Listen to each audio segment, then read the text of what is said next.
Hi, I'm State Representative jt-wilcox, and I represent the small towns of rural Pierce and Thurston County.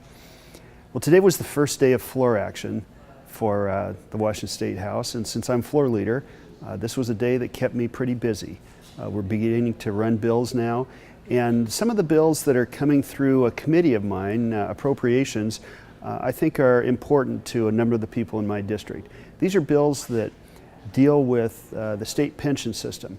And for most of us, the safety of the pension system is the primary concern, because pensions do nobody any good if we haven't funded the system so that they can actually pay out when it's time.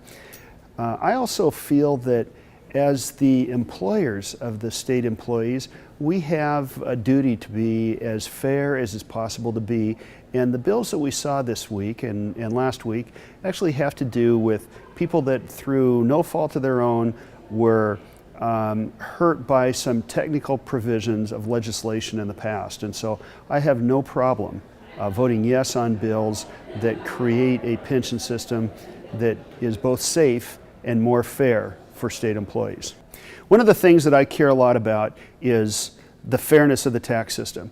And most people know that the state of Washington has a tax system that is not fair at all. In fact, if you live in one of the poorer and more rural parts of the state, like the 2nd District, you probably pay a property tax rate much higher, believe it or not, than the people that live in the wealthiest parts of the state, which tend to be the more urban parts. There's an idea floating around, and it's been here before, about property tax levy reform.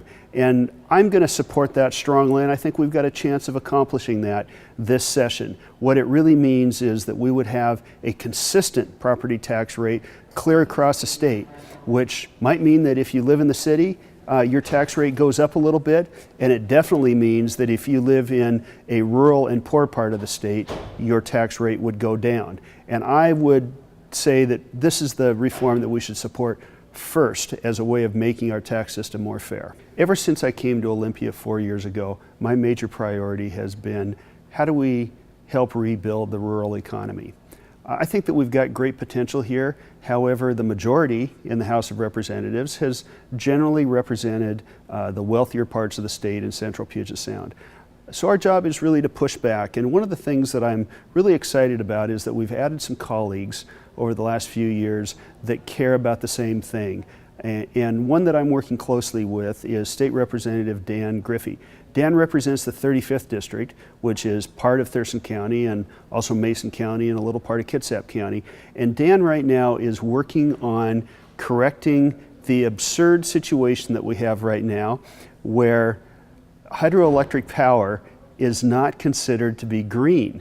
And because of that, Mason County PUD, for example, has to spend about $2.5 million extra to get green power when almost all of their power is already from renewable hydro. So I'm going to be supporting Dan's bill, and I think he's going to be rolling out a number of other bills that will do what I believe in most. That's address the problems in the rural economy.